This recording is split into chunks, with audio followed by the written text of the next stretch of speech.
Dear student, मैं हूँ Isaac sir और मेरा यूट्यूब चैनल सृजन क्लासेस बाय रंजन सर में आप लोग का हार्दिक स्वागत है।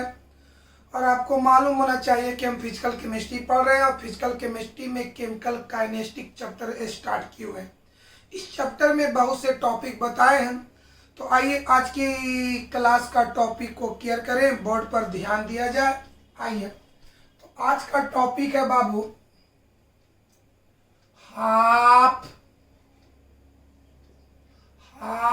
लाइफ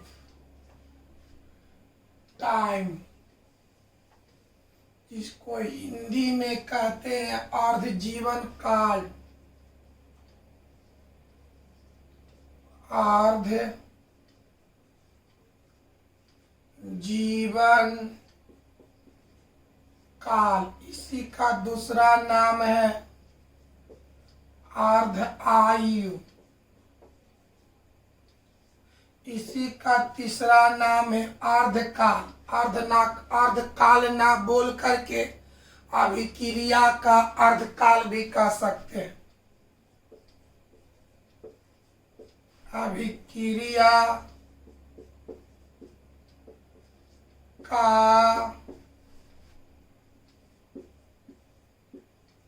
अर्धकाल,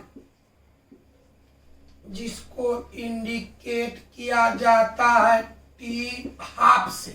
सुना जाए, अर्धकाल कहिए या अर्ध आयु कहिए या अभिक्रिया का अर्धकाल कहिए, ये तीनों टॉपिक एक ही है, तीनों की परिभाषा एक ही होगा, तीनों का व्याख्या एक ही तरह से किया जाता है। चलो, जिसको कोची से इंडिकेट किया जाता है टी हाफ से। अब आइए, इस टॉपिक को समझने के लिए, इसको अच्छी तरह से समझने के लिए आइए आप लोग अपनी जीवन में रिएक्शन का नाम सुने होंगे, जिसको हिंदी में कहते हैं अभिक्रिया। तो प्रत्येक केमिकल रिएक्शन का, प्रत्येक अभिक्रिया का दो घटक होता है। आइए उसका नाम देखा जाए बाबू। रिएक्टेंट को हिंदी में कहते हैं प्रतिकारक। रिएक्टेंट को हिंदी में कहते हैं प्रतिकारक। और दूसरा है प्रोडक्ट, हिंदी में कहते हैं प्रतिफल या उत्पाद। अब चलिए, यदि अभिक्रिया मतलब अंग्रेजी में कहते हैं रिएक्शन को हिंदी में अभिक्रिया, समझा जाए बढ़िया से। यदि अभिक्रिया संपन्न होती है, स्टार्ट होती है, तो प्रतिकारक की सांद्रता घटता है और प्रतिफल की सांद्रता बढ़ता है। एक बार और समझा जाए, यदि रिएक्शन स्टार्ट होता है, यदि रिएक्शन संपन्न होता है, तो प्रतिकारक की सांद्रता घटता है और प्रतिफल की सांद्रता बढ़ता है। तो समझा जाए, दुनिया का कोई भी काम करने में टाइम लगता है, समय लगता है। तो बताओ मेरे भाई, रिएक्शन जब संपन्न होता है तो प्रतिकारक की सांद्रता क्या होता है? घटता है। तो जितना समय में प्रतिकारक की सांद्रता घट करके आधा हो जाता है, जितना समय में प्रतिकारक की सांद्रता घट करके आधा हो जाता है, उतना समय को अर्ध जीवन काल कहते हैं, यानी अर्ध आयु कहते हैं, यानी अभिक्रिया का अर्ध जीवन काल कहते हैं। डिफिनेशन याद हुआ? जितना समय में केमिकल रिएक्शन के प्रतिकारक की सांद्रता, जितना समय में रासायनिक अभिक्रिया के प्रतिकारक की सांद्रता घट करके आधा हो जाता है, उतना समय को ही अर्ध जीवन काल कहते हैं, जिसको अर्ध आयु या अभिक्रिया का अर्ध काल भी कहा जाता है, इसको टी हाफ से दर्शाया जाता है। बात समझ में आया बाबू? यानी अब परिभाषा सुनो, उतना समय को ही अर्ध जीवन काल कहते हैं। यानी अर्ध जीवन काल का जब अर्ध जीवन काल की परिभाषा पर गौर करेंगे तो वहां से स्पष्ट होगा कि अर्ध जीवन काल कहने से समय का बोध होता है। अर्ध जीवन काल, कोई बोलेगा कि अर्ध जीवन काल या अर्ध आयु या अर्ध काल का मतलब क्या होता है, तो बता बाबू, अर्ध जीवन काल कहने से समय का बोध होता है। यानी जो समय का मात्रक होगा वही अर्ध जीवन काल का मात्रक होगा। तो समय का मात्रक सेकंड, मिनट, घंटा, यानी अर्ध जीवन काल का भी मात्रक सेकंड ही होगा, मिनट ही होगा, घंटा ही होगा। कोई दिक्कत है? अगर एग्जाम में आ जाए, एक पूछा हुआ क्वेश्चन है कि अभिक्रिया का अर्धकाल की परिभाषा दे, या अभिक्रिया का अर्धकाल की व्याख्या करे, या अभिक्रिया के अर्धकाल से आप क्या समझते हैं, तो क्या लिखेंगे?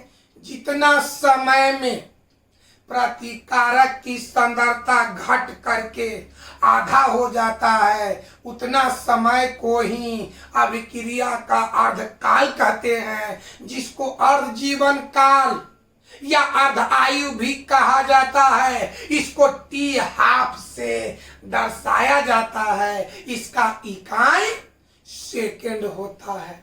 कोई दिक्कत है? ये तीनों में से कुछ भी आए, सबका परिभाषा, सबकी व्याख्या, सबका एक्सप्लेन एक ही होता है। एक बार और समझा जाए, जितना समय में प्रतिकारक की सांद्रता घट करके आधा हो जाता है, उतना समय को अर्ध जीवन काल कहते हैं, जिसको अर्ध आयु या अभिक्रिया का अर्धकाल भी कहा जाता है। इसका इकाई मतलब अर्ध आयु का इकाई सेकंड होता है। आइए, सेकंड होता है। इसको टी हाफ से दर्शाया जाता है। समझ में आया? अब चलिए इसी बात को हम आगे बढ़ाते हैं। पहले समझा लेते हैं, उसके बाद फिर आपको बोर्ड पर लिख करके दिखाएंगे। अब आइए फर्स्ट ऑर्डर रिएक्शन के लिए, माने प्रथम कोटि अभिक्रिया के लिए, आइए बाबू, फर्स्ट ऑर्डर रिएक्शन के लिए बाबू,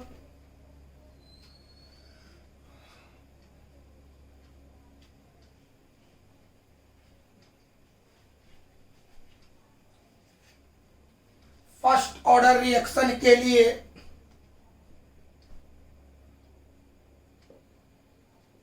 फर्स्ट ऑर्डर रिएक्शन मतलब इसी को आप कहिए प्रथम कोटि, प्रथम कोटि अभिक्रिया। फर्स्ट ऑर्डर रिएक्शन के लिए मतलब प्रथम कोटि अभिक्रिया के लिए अर्ध आयु का व्यंजक माने अर्ध आयु का सूत्र मतलब टी हाफ का सूत्र। यानी फर्स्ट ऑर्डर रिएक्शन के लिए, प्रथम कोटि अभिक्रिया के लिए अर्ध आयु का व्यंजक, अर्ध आयु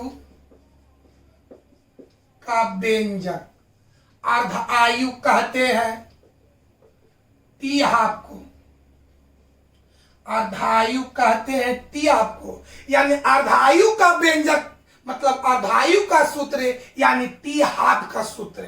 अब आइए तो फर्स्ट ऑर्डर रिएक्शन के लिए, प्रथम कोटि अभिक्रिया के लिए अर्धायु का व्यंजक यानी अर्धायु का सूत्र कैसे ज्ञात किया जाता है, उस बातों पर हम लोग गौर करते हैं। आइए तो सारे चीज जो हम आपको बार बार बताते हैं, पिछले बात को अगर अच्छी तरह से याद कर लेते हैं, उसको प्रैक्टिस करते हैं, तो आगे वाले टॉपिक को आप अच्छी तरह से समझ सकते हैं। इसलिए बार बार रिक्वेस्ट करते हैं कि प्रतिदिन आप वीडियो देखिए, प्रैक्टिस कीजिए, कि ताकि आपको प्रैक्टिस करने में यानी कोई क्वेश्चन को सॉल्व करने में कोई दिक्कत ना हो। तो आइए क्या है टॉपिक, प्रथम कोटि अभिक्रिया के लिए अर्ध आयु का व्यंजक। तो बताओ मेरे भाई, हम दो फर्स्ट क्वेश्चन लॉन्ग में 1 2 3 सब में प्रथम कोटि का अभिक्रिया किसको मानते थे? एक्स एरो बाई को हम मानते थे प्रथम कोटि की अभिक्रिया। प्रथम कोटि की अभिक्रिया। अब चलिए प्रारंभिक सांद्रण का ही यह सांद्रता। प्रारंभिक सांद्रण को क्या मानते हैं? टी। अब आइए अंतिम सांद्रण को क्या मानते हैं? बोलो। a minus x. कोई दिक्कत? रिएक्शन को संपन्न होने में लगा समय को क्या मानते हैं? टी। आइए रिएक्शन को संपन्न होने में लगा समय को क्या मानते हैं? टी। अब आइए अर्ध आयु को क्या मानते हैं? T half. इस दिमाग में बैठाइए। एक्स एरो बाई को अब क्या मानते हैं? प्रथम कोटि की अभिक्रिया। प्रारंभिक सांद्रण को क्या मानते हैं? ए। अंतिम सांद्रण को क्या मानते हैं? ए माइनस एक्स। रिएक्शन को संपन्न होने में लगा समय को अब क्या मानते हैं? टी। अर्ध आयु को क्या मानते हैं? T half. यहाँ पर अर्ध आयु का व्यंजक निकालना है, यानी टी हाफ का सूत्र ज्ञात करना है। कोई दिक्कत? कौन सी ऑर्डर रिएक्शन के लिए? तो फर्स्ट ऑर्डर रिएक्शन के लिए, प्रथम कोटि अभिक्रिया के लिए। तो क्या मानेंगे? समझा जाए बढ़िया से। कैसे लिखेंगे? टॉपिक क्या है? प्रथम कोटि अभिक्रिया के लिए, प्रथम कोटि अभिक्रिया के लिए अर्ध आयु का व्यंजक क्या मानेंगे? मान लिया कि टॉपिक क्या है? प्रथम कोटि अभिक्रिया के लिए अर्ध आयु का व्यंजक। बोर्ड पर थोड़ा केयर कीजिए, हम थोड़ा सा पीछे देख लेते हैं बाबू की रिकॉर्डिंग हो रहा कि नहीं बढ़िया से।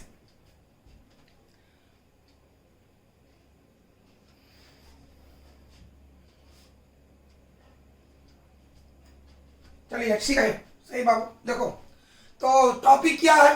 प्रथम कोटि अभिक्रिया के लिए अर्ध आयु का व्यंजक। तो एक कैसे लिखेंगे?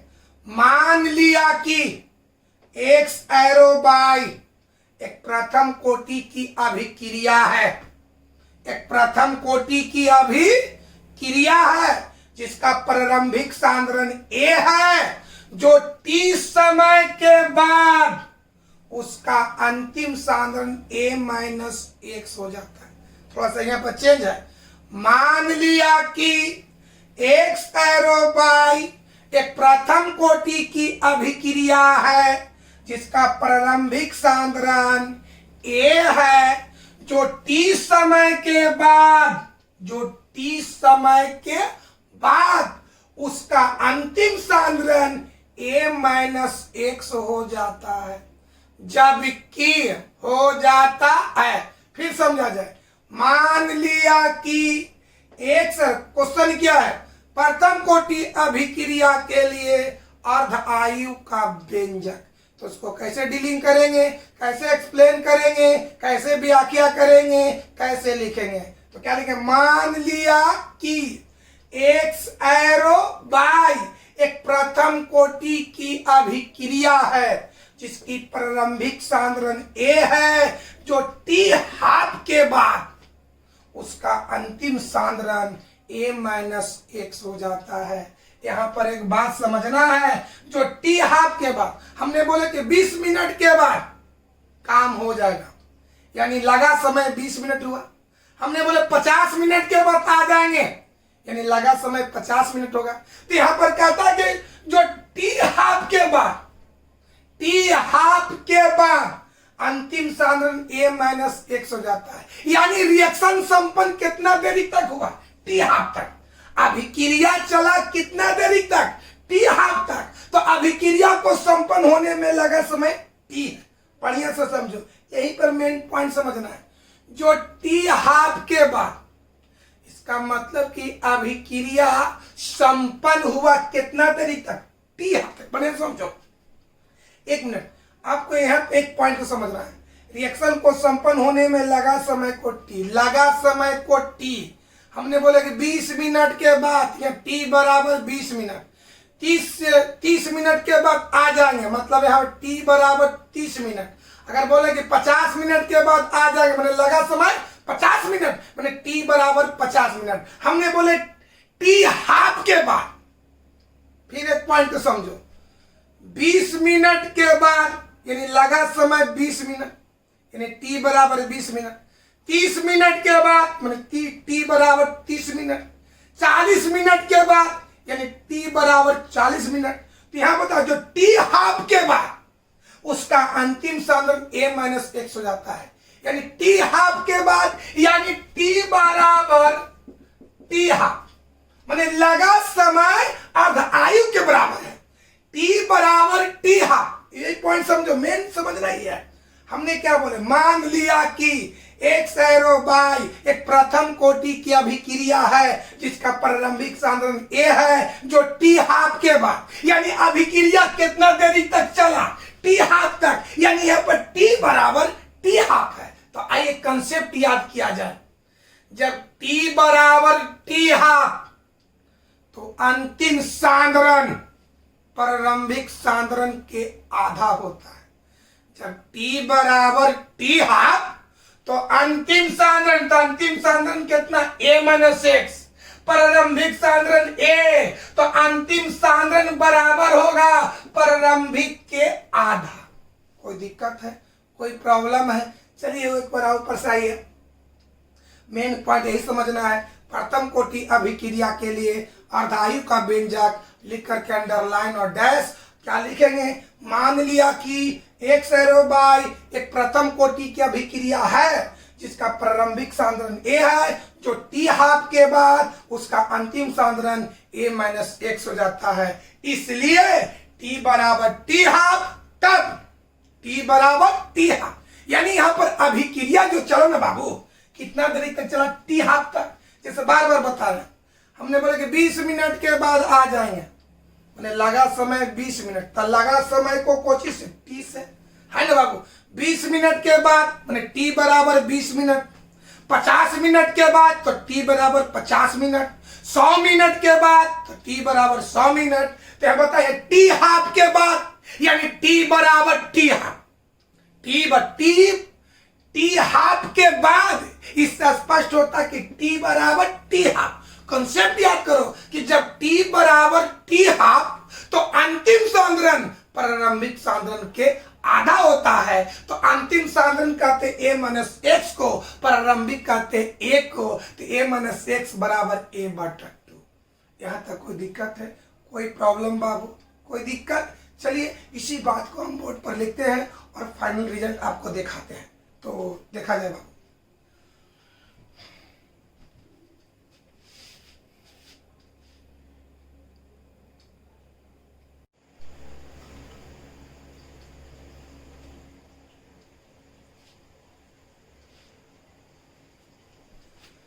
हाँ बाबू, तो बोर्ड पर देखा जाए, जो बात अभी बताए उसी चीज को हम बोर्ड पर लिखे हैं। क्वेश्चन क्या, अर्धायु क्या है, प्रथम कोटि अभिक्रिया के लिए अर्धायु का व्यंजक प्राप्त करें। तो पहले अर्धायु की व्याख्या करना, अर्धायु लिख करके अंडरलाइन और डैश, जितना समय में प्रतिकारक की सांद्रता घट करके आधा हो जाता है, उतना समय को ही अर्धायु कहते हैं, जिसको अर्ध जीवन काल या अर्ध काल भी कहा जाता है। इसको t हाफ से दर्शाया जाता है, इसका इकाई सेकेंड होता है। ये आ गया अर्धायु की व्याख्या। अब चलिए उसी क्वेश्चन में जोड़ल है, प्रथम कोटि अभिक्रिया के लिए अर्धायु का व्यंजक। तब देख लिखे प्रथम कोटि अभिक्रिया के लिए अर्धायु का व्यंजक लिख करके अंडरलाइन और डैश भाषा लिखेंगे।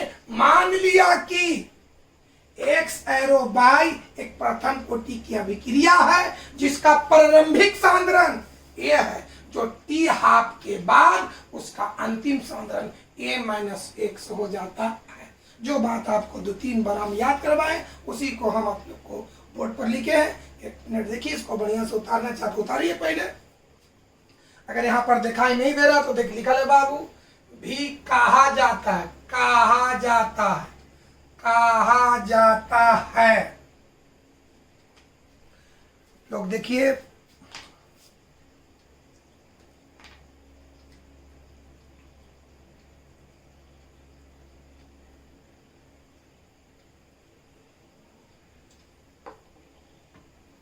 समझिए बुझिए, उतारना चाहते हो उतार लीजिए।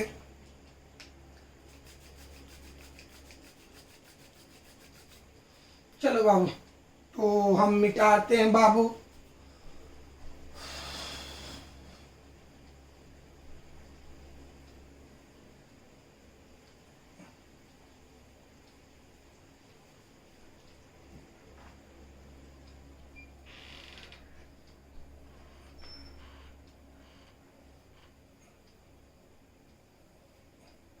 चलिए बताइए, तो जो टी हाफ के बाद, जैसे हम बोले कि 20 सेकेंड के बाद, तो टी बराबर 20 सेकेंड, 40 सेकेंड के बाद टी बराबर 40 सेकेंड, तो कितना के बाद, तो टी हाफ के बाद, यानी टी बराबर टी हाफ। चलिए लिखते हैं, अर्थात यहां से बाबू ए बउआ देखो ऊपर लिखते हैं, अर्थात यहीं पर हटा देते हैं, अर्थात। चलिए क्या होगा बाबू, बढ़िया से बताओ। टी बराबर टी हाफ, टी बराबर टी हाफ, याद करो। अर्थात टी बराबर टी हाफ माने लगा समय अर्ध आयु के बराबर है। रिएक्शन को संपन्न होने में लगा समय उसके अर्ध जीवन काल के बराबर है। इसका अर्थ ई हुआ। तो याद करो थ्योरी, जब टी बराबर टी हाफ तो अंतिम सांद्रण प्रारंभिक सांद्रण के आधा होता है। तो क्या हुआ वो, अर्थात टी बराबर टी हाफ, तब अंतिम सांद्रण को कहते ए माइनस एक्स, प्रारंभिक सांद्रण को ए, तो अंतिम प्रारंभिक के आधा के बराबर होता है। यानी हम लिख सकते हैं ए माइनस एक्स बराबर ए बटा 2। अब चलिए प्रथम कोटि अभिक्रिया के व्यंजक से, तो याद करो प्रथम कोटि की अभिक्रिया का व्यंजक, अगर प्रथम कोटि का अभिक्रिया का व्यंजक पूछे तो टी बराबर बताना है। अगर हम पूछे प्रथम कोटि अभिक्रिया के लिए वेग स्थिरांक का व्यंजक, खाली व्यंजक पूछे तो टी बराबर, वेग स्थिरांक का व्यंजक पूछे तो के बराबर। आइए बाबू तो लिखते हैं दोस्त, नीचे सब मिटाते हैं पहले।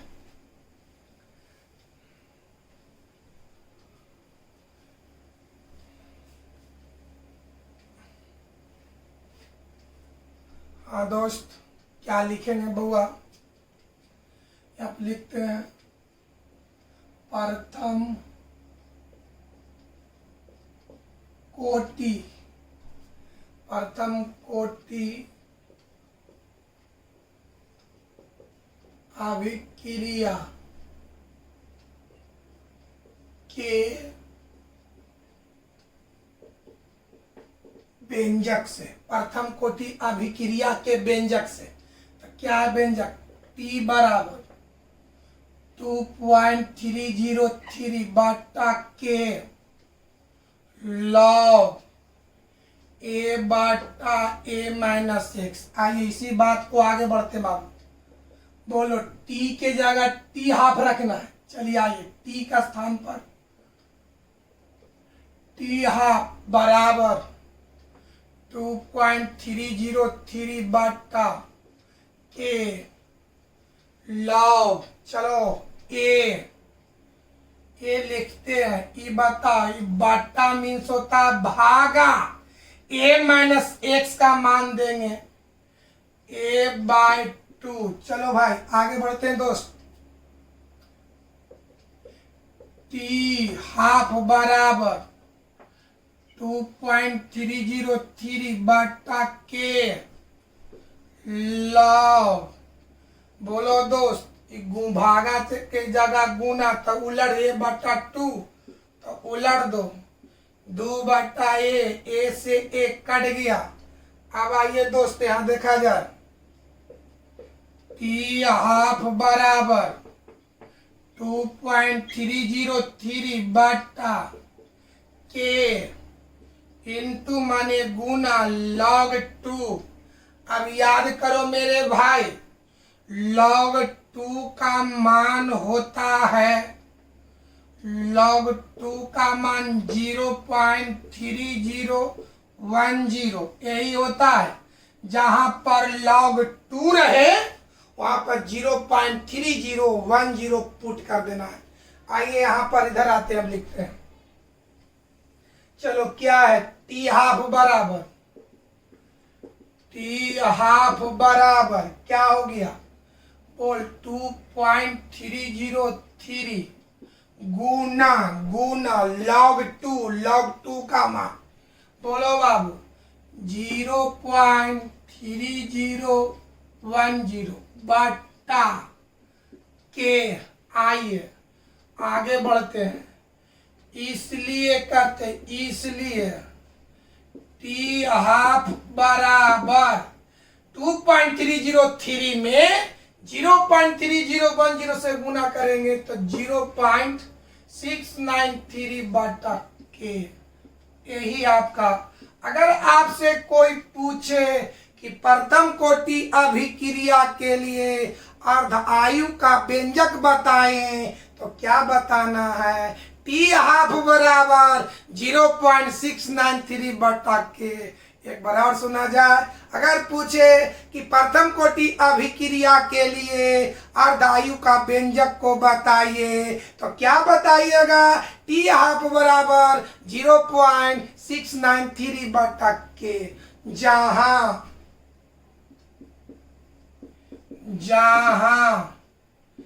टी हाफ का मतलब हो लवा अर्ध आयु, के का मतलब गति स्थिरांक या वेग स्थिरांक। चलिए वेग स्थिरांक आपका क्वेश्चन हो गया कंप्लीट। अगर आपसे कोई मौखिक में पूछ दे या 2 नंबर का क्वेश्चन पूछ दे कि प्रथम कोटि अभिक्रिया के लिए अर्धायु के व्यंजक को बताएं तो आंसर क्या देंगे, टी हाफ बराबर 0.693 बटा के। बढ़िया से देखिए आप बाबू,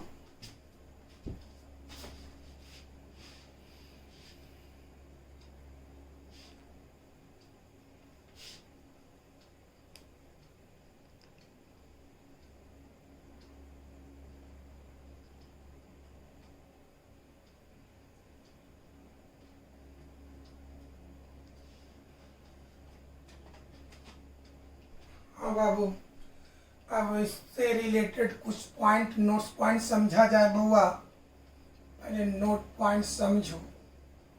एक बात बताओ कि प्रथम कोटि अभिक्रिया के लिए अर्ध आयु का व्यंजक यानी टी हाफ का सूत्र क्या लाए, टी हाफ बराबर 0.693 बटा के। एक बात बताओ, यहाँ जो टॉपिक जो चैप्टर पढ़ रहे हैं यहाँ पर सांद्रता 2 रूप में है, एगो प्रारंभिक सांद्रता और एगो अंतिम सांद्रता। फिर एक बार समझा जाए, जो चैप्टर यानी जो टॉपिक पढ़ रहे हैं यहाँ पर सांद्रता 2 रूप में चर्चा है। एक को कहते प्रारंभिक सांद्रता और एक को कहते अंतिम सांद्रता। एक बार आप समझा जाए, जिस चैप्टर को हम पढ़ रहे हैं उसमें सांद्रता 2 रूप में जाना जाता है, 2 रूप में व्याख्या किया जाता है। एक का नाम है प्रारंभिक सांद्रता और एक का नाम है अंतिम सांद्रता। तो बताओ मेरे भाई,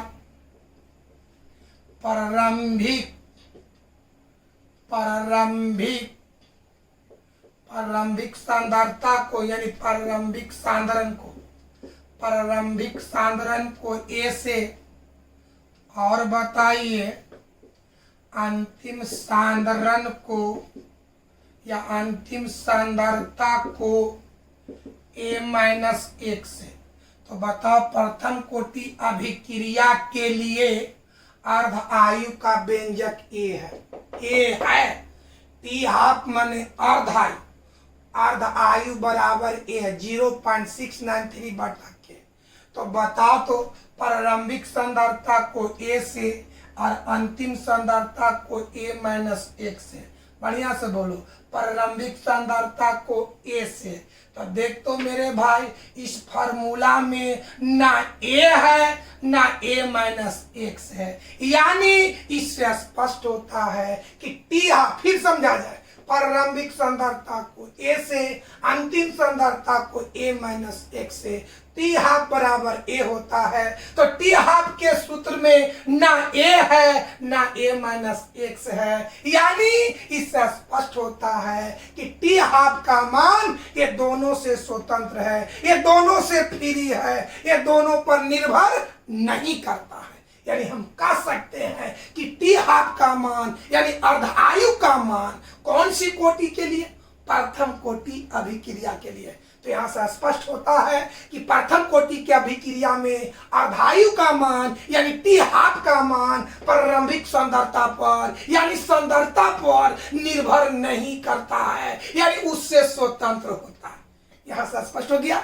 यानी क्या लिखे? प्रथम कोटि अभिक्रिया में अर्धायु का मान प्रारंभिक सांद्रता प्रतिकारक, बताओ प्रतिकारक की सांद्रता दो रूप में होता है, एगो प्रारंभिक सांद्रता एगो अंतिम सांद्रता। यानी यह सांद्रता दो रूप में है, प्रतिकारक की सांद्रता दो रूप में होता है, प्रारंभिक सांद्रता और अंतिम सांद्रता। प्रारंभिक सांद्रता और अंतिम सांद्रता न कह करके एक शब्द में प्रतिकारक की सांद्रता कहेंगे, प्रतिकारक का सांद्रण कहेंगे। तो इस फार्मूला में ना ए है ना ए माइनस एक्स है। तो हम कह सकते हैं कि टी हाफ का मान सांद्रता से स्वतंत्र है, सांद्रता पर निर्भर नहीं करता है। अब आपको याद होना चाहिए कि अभिक्रिया की दर प्रतिकारक की सांद्रता पर निर्भर करता है। अभिक्रिया की दर प्रतिकारक की सांद्रता पर निर्भर करता है ना बाबू? फिर एक बार समझा जाए।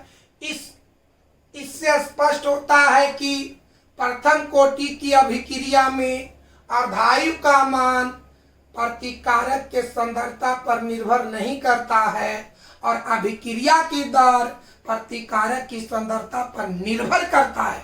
दो बात है।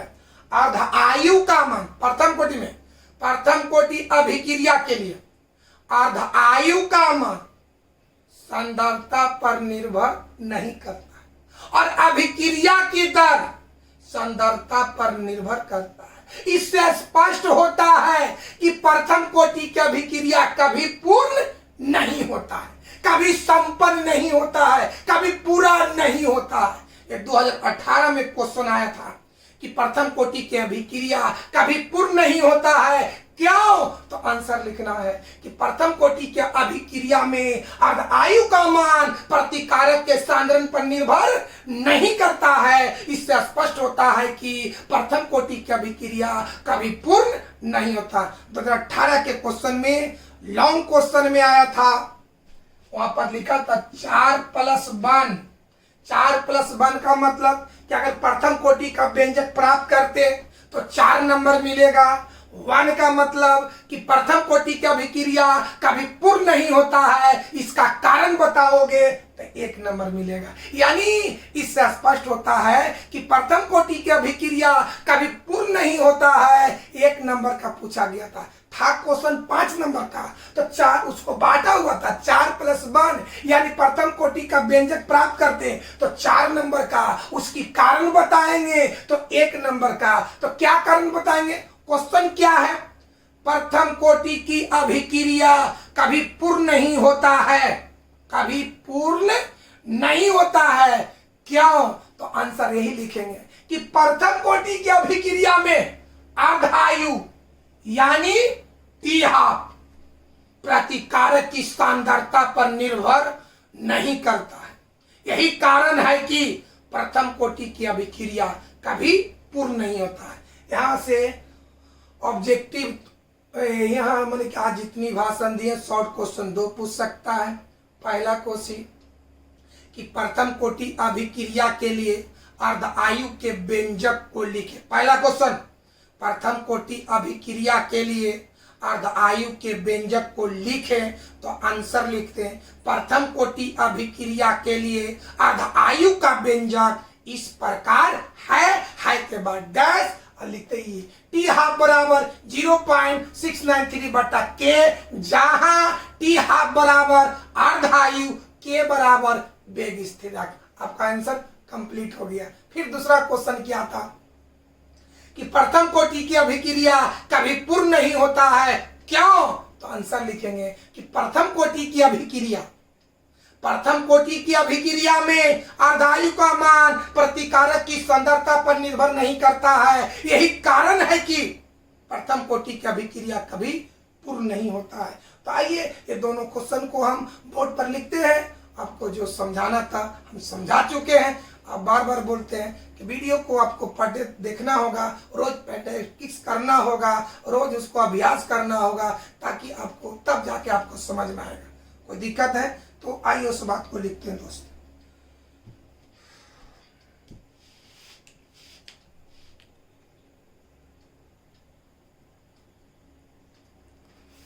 तो हाँ बाबू, देखिए जो चीज समझाएं आइए उससे रिलेटेड 2 नंबर का क्वेश्चन, शॉर्ट क्वेश्चन। पहला है प्रथम कोटि की अभिक्रिया के लिए अर्धायु के व्यंजक को लिखे। तो आंसर लिखेगा प्रथम कोटि अभिक्रिया के लिए अर्धायु का व्यंजक इस प्रकार है। क्या है? टी हाफ बराबर 0.693 बटा के, जहाँ टी हाफ अर्धायु के वेग स्थिरांक। दूसरा क्वेश्चन है प्रथम कोटि की अभिक्रिया कभी पूर्ण नहीं होती है, क्यों?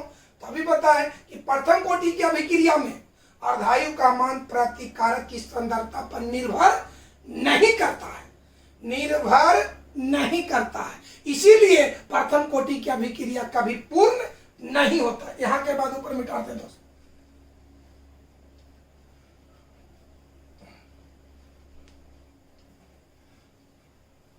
देखो दोस्त, निर्भर नहीं करता, यहां के बाद ऊपर लिखना है, यहां के बाद ऊपर। इसीलिए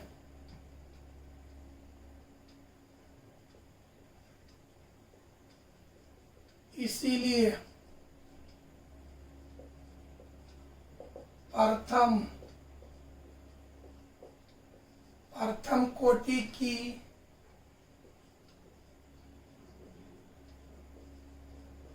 अभिक्रिया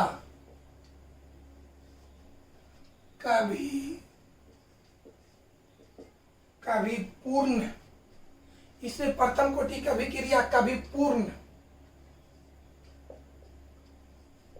नहीं होती है।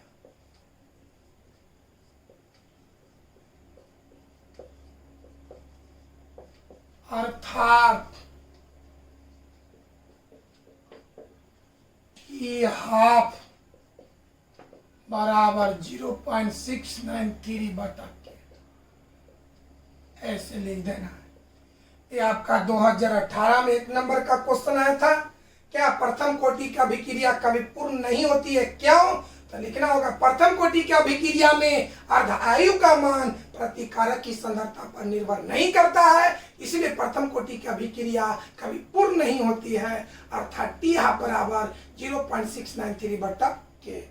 यह था अर्धायु से रिलेटेड क्वेश्चन था। और आज की क्लास को यहीं पर समाप्त करते हैं बाबू। फिर कल क्लास में नए टॉपिक के साथ आएंगे। थैंक यू दोस्त।